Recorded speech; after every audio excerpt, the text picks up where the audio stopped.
Here's little Robert Kiyosaki. He has two fathers. One of them has a PhD, the other never finished 8th grade. Both earn substantial incomes, yet one always struggles financially, while the other is going to become one of the richest men in Hawaii. One is going to die leaving tens of millions of dollars to his family. The other is going to leave bills to be paid. The problem with financial education is that it isn't taught in schools, so the family decides to teach it. Now the problem with this is that unless your parents are in the top 1%, they are going to teach you how to be poor. Not because they don't love you, they just don't know what they're teaching, and they don't read books like Rich Dad, Poor Dad.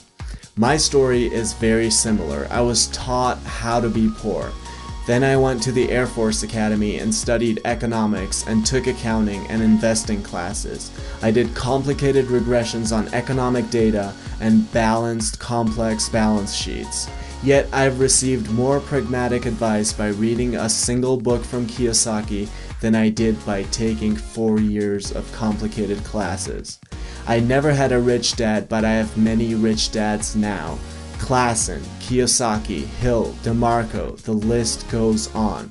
So if you weren't born in the top 1%, let's learn from Kiyosaki, who learned from his rich dad. You have to know these two words, assets and liabilities. Now, forget what you might have learned in your accounting classes. We're going to define them in very simple terms. An asset is anything that puts money in your pocket. A liability is anything that takes money from your pocket.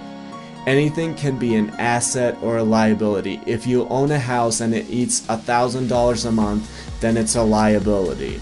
If you own a house and it brings in $1,000 a month, then it's an asset. Assets are things like businesses, real estate, paper assets, things like stocks and bonds. Here's why knowing this distinction is so important. Really try to focus on this. The poor only have expenses. The rich buy assets. And the middle class buy liabilities that they think are assets.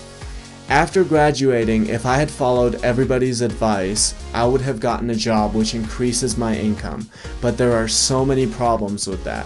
As I got my job, my girlfriend and I would have moved into a bigger house.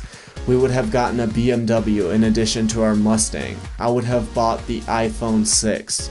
The problem with all of this is that I would think I was acquiring assets while I was actually acquiring liabilities. I would have to pay every month for the house, for the car, for my expensive phone.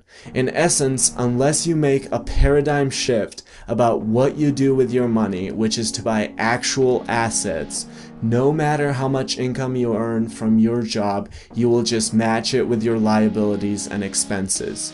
Your friends might admire your iPhone 6 and you might look rich, but you will never actually be rich.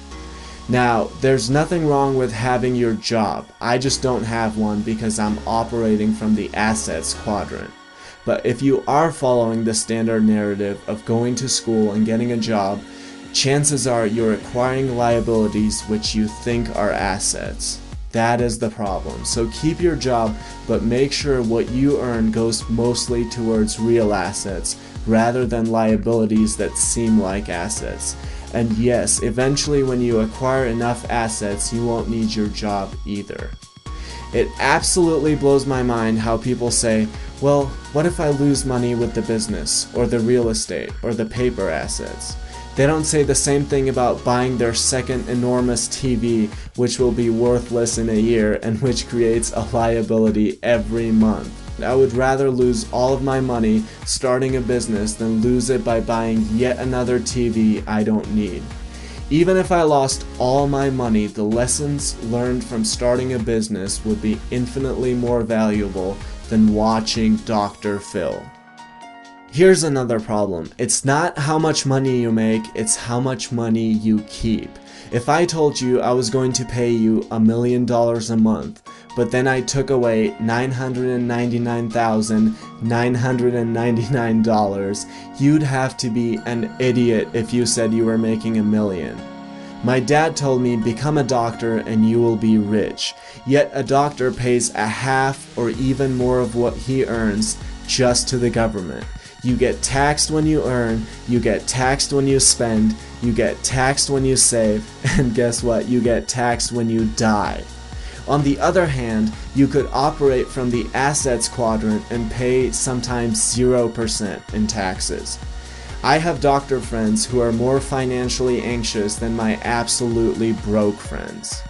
Here's a short history of taxation. Years ago, there was no tax, in Great Britain or in the United States. It amazes me how so many people don't realize this. The government would sometimes collect tax during civil wars and extreme cases, but there was no actual tax. Well, the government realized that the poor and the middle class were idiots. The masses looked up to the idiotic story of Robin Hood and actually admired it. So the government decided it was going to leverage that. It said, hey guys, let's put a tax on the rich so you idiots can get more money from them. Well, of course, all the idiots agreed and voted for it. The problem is that the government's greed grew bigger and bigger until the taxation trickled down to everyone, including the poor. But the rich didn't care. They were too smart for little Robin Hood. They easily found ways to avoid being robbed of their hard-earned money. So it actually hurt the idiots in the end, the poor and the middle class. That is why Warren Buffett pays lower tax rate than his secretary. I was born in 1992 in the Republic of Georgia, right after the breakup of the Soviet Union. If you think I worked my ass off in poverty for 2 decades, so one day I could come to another communist state, you must be out of your mind. You must be out of your mind if you think I'm going to share over half of what I earn with blood and sweat with people who want to sit on their ass and watch TV all day and collect the benefits the government hands out to them so they can get re-elected. The rich are too smart for this. Yes, I'm going to buy my BMW. I'm just going to buy it for my corporation. A poor person thinks of a bunch of buildings when he thinks of a corporation, when in reality it's really a folder full of papers. A folder full of papers that allows the rich to make all the expenses and then pay the taxes at the end. So the rich will never actually be affected by any of this. It will always come down to the middle and the upper middle class, the people who work the hardest to pay for the benefits of the person with a bag of chips in one hand and a remote in the other.